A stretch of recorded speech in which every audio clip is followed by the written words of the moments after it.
Hello, my YouTubers. Welcome to the late edition of the late pregame show before the pregame conference before the puck drops tomorrow night against the New York Rangers. Take you live to the pregame conference.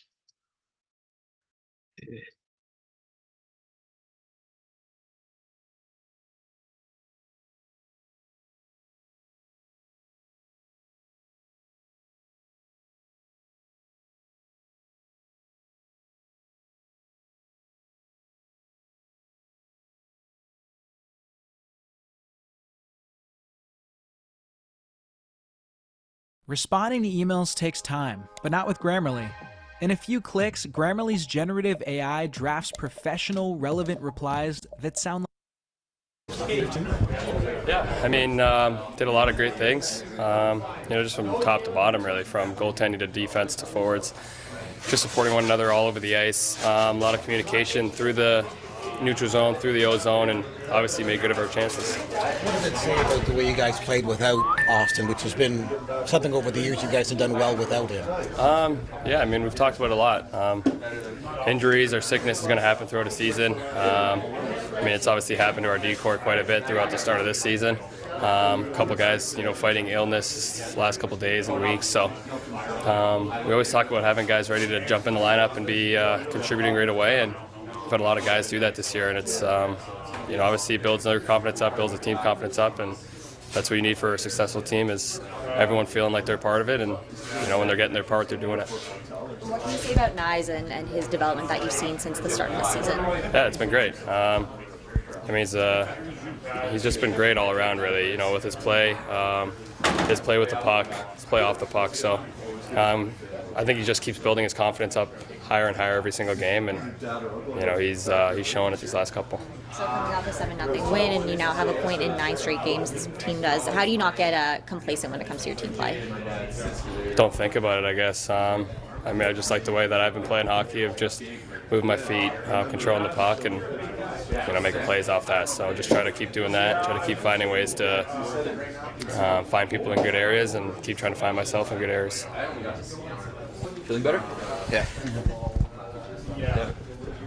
Sheldon said you made it to the rink but decided not to play. How close did you come to playing? Yeah.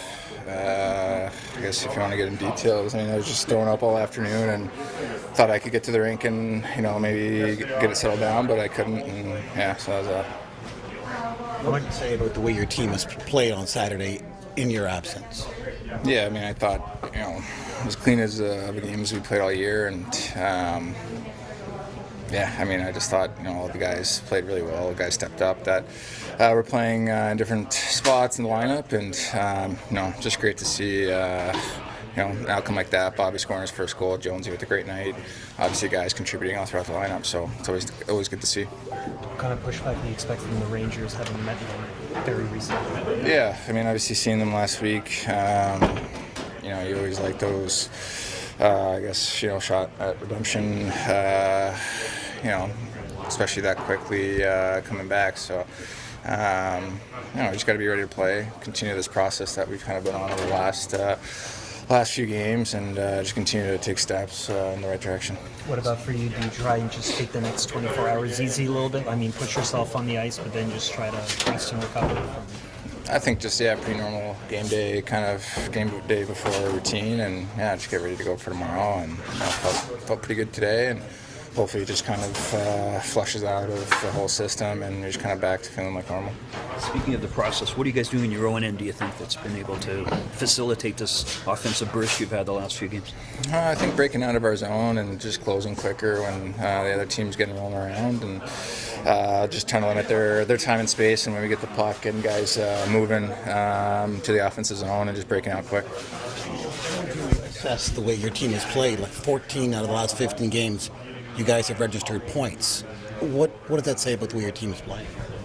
I think we've made a lot of improvements in areas that maybe weren't as strong at the beginning of the year, and We've been in a lot of tight games, a lot of games where 6-on-5 battling back, and I think just shows the resilience of the team that no matter where the game's at, always trying to push and get that next one and give ourselves a chance to win the game or put it in overtime or hold on to leads. So I think those are positions that we're pretty comfortable in now, and we just got to continue to stay focused when we're in those situations.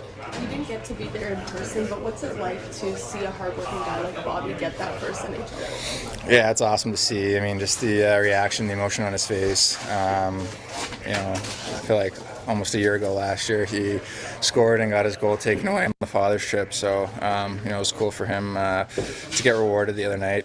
He's been playing great for us, and he's a great guy, great teammate to have around. So all of us are extremely happy for him. How nice is it to have Austin back out there? It looks like he'll play tomorrow, I assume. Yeah, it's great.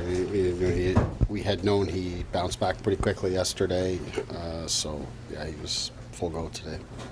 What about TJ Brody? Brody's been a slower process.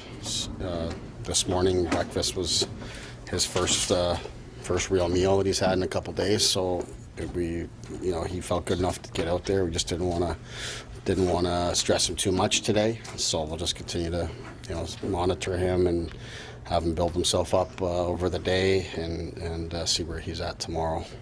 If he doesn't go, what gave you the trust in someone like Simon Benoit to skate with Riley, if that's what you go with?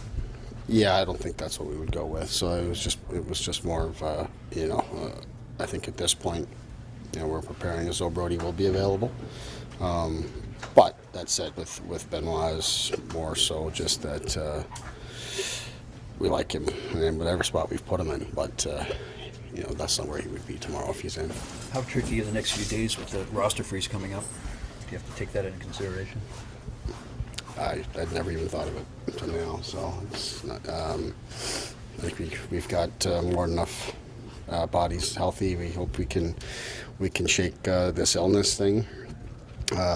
No new cases in the last couple of days of guys coming down with the same symptoms and issues. So we hope we're through that. Do you wish you could bottle Saturday's game and break it open whenever you need it? Sure, that would be great, but I think that's a fantasy. What are you doing in your own end, do you think, that's maybe facilitated some of that offense? The other night we broke up plays, whether it's the neutral zone or just on our entry or in D zone. We transitioned really, really fast going the other way. So getting the puck back quickly and then getting onto offense before our opponent, can get themselves gathered on defense is really what everybody in the league is trying to do. We were incredibly fast the other night, incredibly sharp, and took advantage of our opportunities that way. And it's not unlike, frankly, how we started in New York last week. We got on top of our opponent, took advantage of our opportunities, built the lead. So when you're going well and you're feeling really good, those type things tend to fuel your legs a little bit. We had a lot of jump early in the game. I think can't help but think it's carried over with how we finished the Columbus game. So that's all good things, and we tried to come off a day off yesterday, and then our first practice day in almost 2 weeks here today. We're trying to leave here with a similar type of feeling with having good energy. What do you see from Knies on a daily basis that you think has maybe allowed him to transition pretty successfully into this full season? I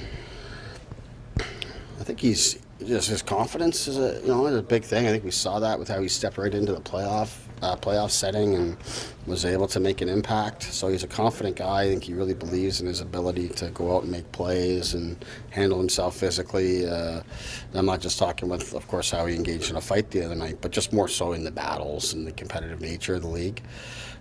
So that's really what I think it's about. Now, doing it every single day, doing it consistently, is the greatest challenge for any young player coming in, and it's something we've been mindful of. We've talked a lot about internally. Is he's a guy that he does play a fast and a hard game, and it's a physical game, and he's used to really asserting himself physically.